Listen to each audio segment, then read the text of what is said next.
अच्छा बच्चों, तो आज जो हमारा टॉपिक है साइटोप्लाज्म। आज हम साइटोप्लाज्म के बारे में पढ़ते हैं। साइटोप्लाज्म जो है ना हमारे पास, ये प्रोकैरियोट्स एंड यूकैरियोट का हमारे पास कॉमन कंपोनेंट है। सही कि common component to eukaryote and prokaryote is cytoplasm. ये भी हमारे पास एक कॉमन है प्रोकैरियोट और यूकैरियोट में हमारे पास। सही। अच्छा, साइटोप्लाज्म, लेट सपोज ये हमारे पास न्यूक्लियस है, ये हमारे पास सेल मेम्ब्रेन है, इसके दरमियान जितनी भी जगह है ना, इसको हम क्या कहते हैं? साइटोप्लाज्म हम इसको कहते हैं। ये हमारे पास क्या हो गया? Cell membrane. ये हमारे पास क्या हो गया? न्यूक्लियस। और इसके दरमियान जितनी भी जगह है हम इसको साइटोप्लाज्म कहते हैं। अच्छा, इसकी हमारे पास केमिकल कंपोजिशन में हम इसके आते हैं। केमिकल कंपोजिशन, इसमें हमारे पास ट्रू सोल्यूशन भी होता है, इसमें हमारे पास कोलाइडल सॉल्यूशन भी होता है। सही, इसमें हमारे पास ट्रू सॉल्यूशन भी होता है, इसमें हमारे पास कोलाइडल सॉल्यूशन भी होता है। ट्रू सॉल्यूशन में क्या होंगे? मॉलिक्यूल हमारे पास स्मॉल होंगे। कोलाइडल सॉल्यूशन में क्या होंगे? मॉलिक्यूल हमारे पास लार्ज होंगे। सही, ट्रू सॉल्यूशन में हमारे पास क्या आ जाएंगे? जैसे अमाइनो एसिड्स हो गए, जैसे हमारे पास ग्लूकोज हो गए, ये हमारे पास कहेंगे ट्रू सोल्यूशन में। और जो कोलाइडल सोल्यूशन में अब अमाइनो एसिड का पॉलीमर क्या होते हैं? प्रोटीन हो गया जैसे। तो ट्रू कोलाइडल सोल्यूशन में फिर हमारे पास प्रोटीन आ जाएंगे। सही।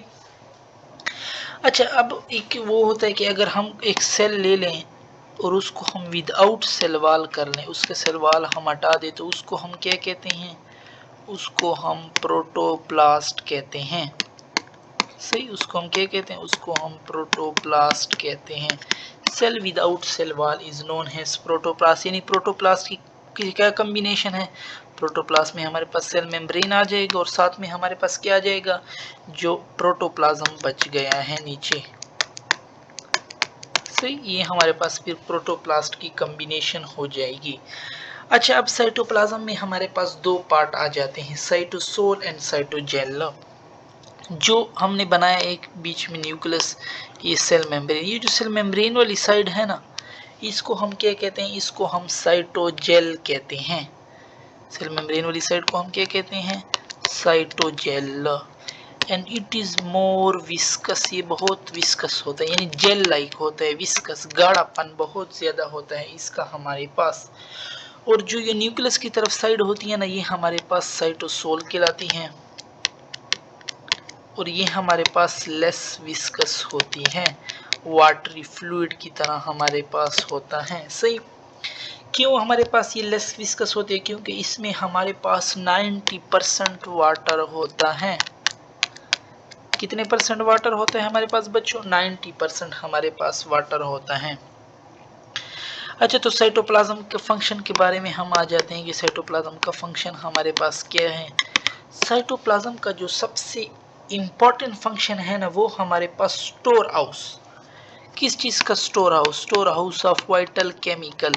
स्टोर हाउस जो है ना, ये हमारे पास चीजों को स्टोर करना हमारे पास इसका इम्पॉर्टेंट फंक्शन है। बाकी भी हमारे पास इसके फंक्शन है, जैसे एक्टिव मास मूवमेंट हो गए, साइक्लोसिस हो गया, active mass movement, it is also the function of cytoplasm.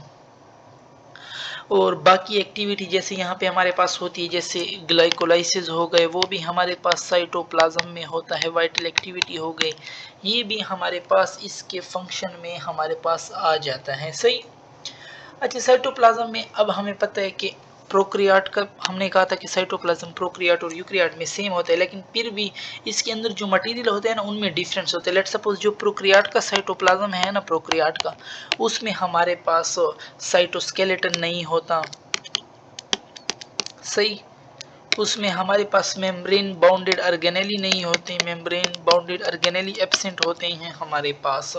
So it is the cytoplasm of prokaryote, उसमें हमारे पास ये कमी होती है। सी, अब यूकैरियोटिक साइटोप्लाज्म में हमारे पास जो ऑर्गेनेलीज प्रेजेंट होते हैं, मुख्तलिफ किस्म के ऑर्गेनेली होते हैं। सिंगल मेम्ब्रेन भी होते हैं, डबल मेम्ब्रेन भी होते हैं, नो मेम्ब्रेन, जिसका कोई मेम्ब्रेन ना हो वो भी हमारे पास होते हैं। अब अगर जिनका कोई मेम्ब्रेन ना हो, उसमें कौन आ गए हमारे पास?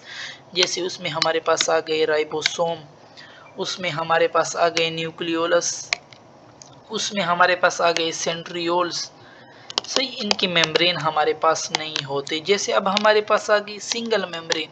सिंगल मेम्ब्रेन में हमारे पास क्या आ गए?